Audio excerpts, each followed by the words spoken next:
अभी वक्त को लेकर के विरोध प्रदर्शन हुए, लोगों ने हाथों में पट्टियां बांधी, काली पट्टियां, और उस पर केसेस दर्ज हो गए और फाइन लगी लाख लाख 2-2 लाख रुपए। ये कौन लोग हैं? क्या इनमें कुछ पसमानदा भी हैं?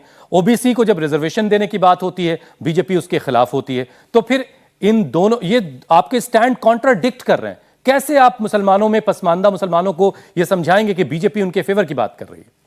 देखिए, सबसे पहले तो मैं बहुत ही अदब और एहतराम के साथ बताना चाहता हूं, जब देश के अंदर आदरणीय नरेंद्र मोदी जी ने शपथ ली तो उन्होंने भारत के संविधान की शपथ ली, और भारत के संविधान की शपथ लेके ही प्रदेशों के मुख्यमंत्री प्रदेश चला रहे हैं। तो अगर वो कोई कार्रवाई हो रही है तो कार्रवाई उन लोगों पे हो रही है जो संविधान विरोधी काम कर रहे हैं। नहीं, हाथ में पट्टी काली बांध लेना संविधान विरोधी कैसे? अगर कानून है, अगर रिजवान भाई बताइए ना जरा सा, कानून है, एक काली पट्टी हाथ में किसी ने बांधी है विरोध के तौर पर। रिजवान भाई जरा सुनिए तो, कानून है, नहीं वो आप ये रटा रटाया नेताओं वाली बात ना करिए। सबके पास है, लेकिन अगर कानून है, कहीं कानून का उल्लंघन हो रहा है। नहीं, यही तो मैं जानना चाह रहा हूँ, ये कौन सा कानून है कि काली पट्टी किसी के हाथ पे बंधी है विरोध के तौर पर? कहीं कानून का उल्लंघन हुआ है, अगर कहीं आगजनी हुई है, कहीं तोड़फोड़ हुई है, आगजनी वाले तो सारे जेल जा रहे हैं, उनको जाना भी चाहिए। का कोई काम हुआ है, केवल वही चीज है, नहीं तो ये विपक्ष जो है चीजों को स्पेसिफिक केस की बात कर रहे हैं। अभी जो काली पट्टी बांधने पर 2-2 लाख की बॉन्ड भरवा रहे हैं, ये जो बॉन्ड भरवाए जा रहे हैं, ये मुचलकों के, ये इसीलिए भरवाए जा रहे हैं कि देश में कहीं दंगा ना हो। क्या बात करते हैं? बॉन्ड भरवाए जा रहे हैं भाई, उन्होंने कोई क्राइम किया नहीं। चुनावी टाइम में भी बॉन्ड भरे जाते हैं। जो जिन बूथ पे ये कैप्चरिंग का अंदेशा होता है, जिन बूथ पे झगड़ा होने का खतरा होता है, जिन बूथ पे पत्थरबाजी होती है, एक समुदाय विशेष को वहां जाने नहीं दिया जाता है कि वो हमारे एरिया के अंदर बूथ है, हम अपनी मर्जी से डाल लेंगे, तो उधर उसके वोट डालने से लिए भी डरता है वो कि झगड़ा हो जाएगा, पत्थरबाजी हो जाएगी, तो वहां भी लोगों को मुचल का पाबंद करते हैं। एक समुदाय विशेष का नाम ले लीजिए आप, ऐसे नहीं काम चलेगा, छिपा छिपा के नहीं बात चलेगी। देखिए, मैं आपको बता रहा हूं, जहां जो माइनॉरिटी में है, ऐसे बहुत सारे बूथ हैं जहां जो तबका माइनॉरिटी में है वो वहां वोट डालने भी नहीं जाता, हेजिटेट होता है, और कहीं ऐसे बूथ हैं कि जहां दूसरा तबका नहीं जा पाता, तो हमारे यहाँ ये चीजें चलती हैं। तो उन्हें हम अति संवेदनशील और संवेदनशील कैटेगरी में रखते हैं, और प्रशासन ये कार्रवाई करता आया है। ठीक है, आज नहीं हो रही है, 70 साल कांग्रेस का शासन काल रहा, कांग्रेस ने भी इसी प्रकार से कार्रवाई की है। शोएब, एक रिस्पांस इस पर आप दे दीजिए कि ये जो काली पट्टी बांधने पर कार्रवाई हुई है, दरअसल ये एक तरह से चूड़ी टाइट करने वाला मामला बता रहे हैं, मुझे लगता है। मैं यही पूछना चाह रहा हूं कि एक मोहल्ले के 300 लोग जुमा की नमाज में या किसी भी नमाज में काली पट्टी बांध करके, बस सिर्फ काली पट्टी बांध के नमाज, शांति भंग होने का खतरा है भाई। हाँ,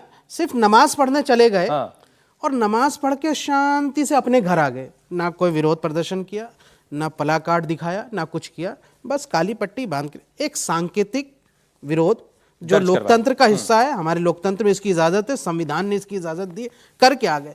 मुझे एक ऐसा इंस्टेंस बता दीजिए कि किसी हिंदू समाज के लोगों ने या हमारे किसी और अन्य धर्म के लोगों ने यहां से कभी काली पट्टी बांध के इस तरीके से कोई सिर्फ सांकेतिक विरोध प्रदर्शन किया हो, और उस पर कोई किसी प्रशासन ने कार्रवाई करते हुए बॉन्ड भरवाया 2-2 लाख। पसमानदा मुसलमान कहते हैं उनके पास कुछ लड़ाई लड़ी उन लोगों की कि नहीं? आप लोगों ने लड़ रहे हैं अभी। कल ही यहाँ से जफर साहब का फोन आया है केस लड़ने के लिए, हम इसको हाई कोर्ट में पिटीशन देकर के चैलेंज करने, तो हम तो लड़ रहे हैं, लेकिन मैं सवाल इसलिए पूछ रहा हूं कि भाई किसी और समाज के साथ कभी हुआ? नहीं हुआ।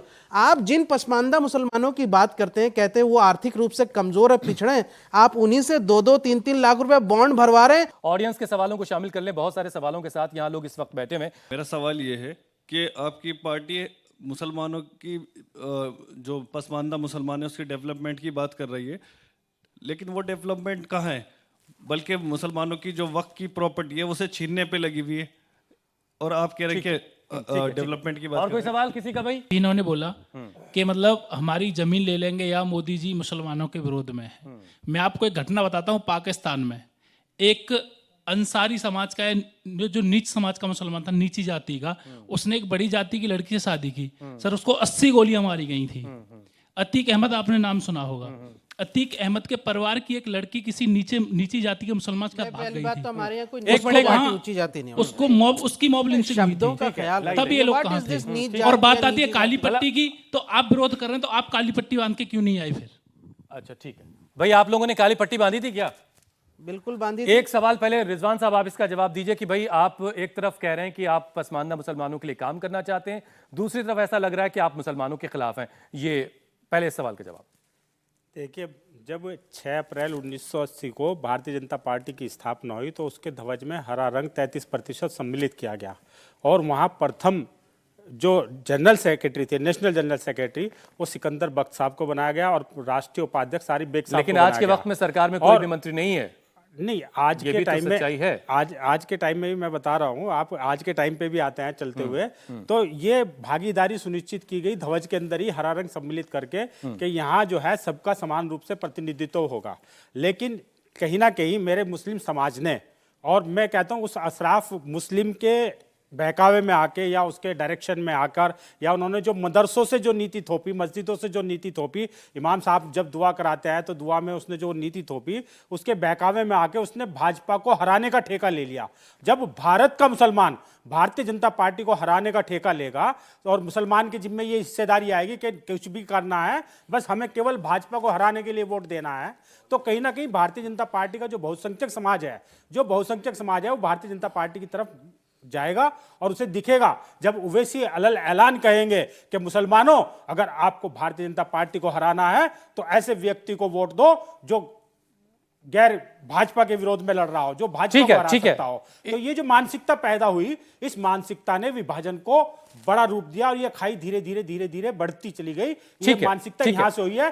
भारतीय जनता पार्टी भी उसी तरीके का एक राजनीतिक दल है जैसे कांग्रेस, सपा या बसपा है। बस मुसलमानों को ये चाहिए कि वो उस पर एतमाद करे, एक बार यकीन करे और नरेंद्र मोदी पे विश्वास करे। इंशाल्लाह मैं दावे के साथ कहता हूं, आज ये वक्फ जो खुर्द बुर्द होके लोगों की संपत्ति बना हुआ है, जो केवल चंद अशराफों को अरबपति बनाने में लगा हुआ है, वो आपको बच्चों को डॉक्टर, इंजीनियर बनाने में भूमिका निभाएगा।